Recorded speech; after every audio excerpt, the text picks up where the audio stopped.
আগে চাকরি প্রার্থী মাথা কামিয়ে দুর্নীতির প্রতিবাদ করেছিলেন, এবার চাকরি প্রাপক মাথা কামিয়ে দুর্নীতির প্রতিবাদ করছেন। 2016 এসএলএসটিতে যোগ্য এবং অযোগ্য বাছাই করতে হবে, এই দাবিকে সামনে রেখে যারা চাকরি প্রাপক তাদের দাবি বৈধ উপায়ে পরীক্ষা দিয়ে তারা চাকরি পেয়েছেন মেধার ভিত্তিতে, কেন পুরো প্যানেল বাতিল হবে এই প্রশ্ন তুলে মাথা কামিয়ে সেই প্রতিবাদ দেখতে পাচ্ছেন। চাকরি প্রাপক তারা মাথা কামিয়ে প্রতিবাদ করছেন। নবান্ন এবং এসএসসি ভবনেও স্মারকলিপি জমা দেওয়ার কথা বলেন আন্দোলনকারীরা। করুণাময়ী থেকে বিকাশ ভবন পর্যন্ত প্রতিবাদ মিছিল তারা বের করেন আজ। যোগ্য এবং অযোগ্যদের আলাদা করার জন্য পদক্ষেপের দাবি করেছেন চাকরি প্রাপকরা।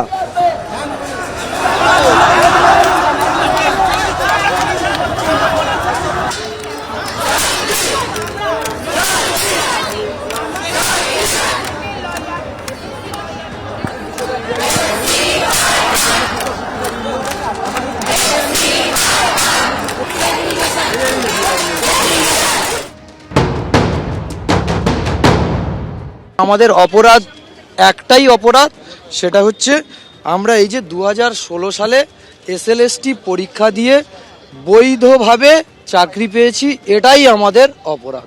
তাই সেই অপরাধ বা পাপের প্রায়শ্চিত্ত করার জন্য আমি আজকের এই মস্তক মণ্ডল, আমরা আজকের এই 7 দিন পথে বসে আছি, 7 দিন পথে বসে আছি, অথচ আমাদের নিজেদের কোনো দোষ নেই, নিজেদের কোনো অপরাধ নেই।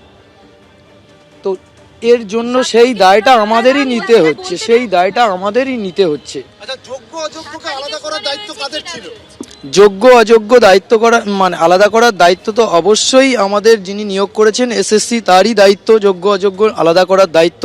এবং সর্বোপরি এটার উপরে যদি তিনি আলাদা না করেন, সেই লিস্ট আলাদাভাবে না প্রকাশ করেন, তো দেশের সর্বোচ্চ তদন্তকারী সংস্থা সিবিআই দ্বারা আমাদের তদন্ত হয়েছে এবং সেখানে পরিষ্কার করে বলা আছে কারা দুর্নীতি করেছে, কারা দুর্নীতি করেনি। আমরা কেউই দুর্নীতিগ্রস্ত নয়। এখানে যে হাজার হাজার ছাত্ররা দেখতে পাচ্ছেন, হাজার হাজার শিক্ষকরা দেখতে পাচ্ছেন, কেউই দুর্নীতিগ্রস্ত নয়। আমাদের সেগ্রিগেশন লিস্ট এসএসসি কমিশন দিচ্ছে না, এর জন্য আমাদের প্যানেল যদি বাতিল হয়ে যায়, আমাদের সবাই অতগুলো পরিবার আমাদের 11-12-এ মাত্র 14.5% দুর্নীতি হয়েছে, বাকি সবাই আমরা যোগ্যভাবে পড়াশোনা করে চাকরি পেয়েছি। তাহলে আমাদের চাকরিটা কেন চলে যাবে? এটা হলো কথা। 9-10-এ মাত্র 8.5% দুর্নীতি করেছে, বাকিরা সবাই যোগ্য, তাহলে আমাদের চাকরিটা প্যানেল বাতিল হয়ে যাবে কেন? এসএসসি কেন সেগ্রিগেশন লিস্ট দেবে না? এটাই আমাদের দাবি যে এসএসসি সেগ্রিগেশন লিস্ট দিতে হবে। তো সেই ক্ষেত্রে আমরা যাদের বিরুদ্ধে কোনো রকম 17 দফা যে অভিযোগ করা হয়েছে তার কোনো নাম সেখানে নেই, সেরকম কোনো অভিযোগে আমরা অভিযুক্ত নই। তো আমাদের তরফ থেকে যে অভিযোগগুলো করা হয়েছে, সেই অভিযোগগুলো যে আমাদের সম্বন্ধে ঠিক নয়, সেই সম্পর্কে কিন্তু আমাদের এসএসসি বলা হোক বা কমিশন,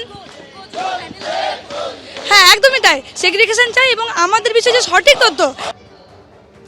চাকরি প্রাপকরা রাস্তায় নামছেন, তারা মাথা কামাচ্ছেন, যোগ্য এবং অযোগ্য তালিকা আলাদা করার দাবি তারা তুলছেন সুপ্রিম কোর্টে শুনানির আগে। কুণাল ঘোষ তা নিয়ে কি বলছেন একবার দেখুন। এটা তো একটা আইনি জট, সবাই জানেন কারা অনিশ্চয়তার মধ্যে ফেলছে, কারা আইনি জট দিয়ে শিক্ষকদের চাকরি খেতে চাইছে মাননীয় মুখ্যমন্ত্রী, এবং আমরা তো সেটা কখনোই চাই না, দল চায় না, সরকার চায় না। তো ফলে কারা এটা করছে জানেন, তাদের উদ্বেগও স্বাভাবিক। ফলে বিষয়টা নিশ্চিতভাবে সংশ্লিষ্ট দপ্তর তারা দেখছে।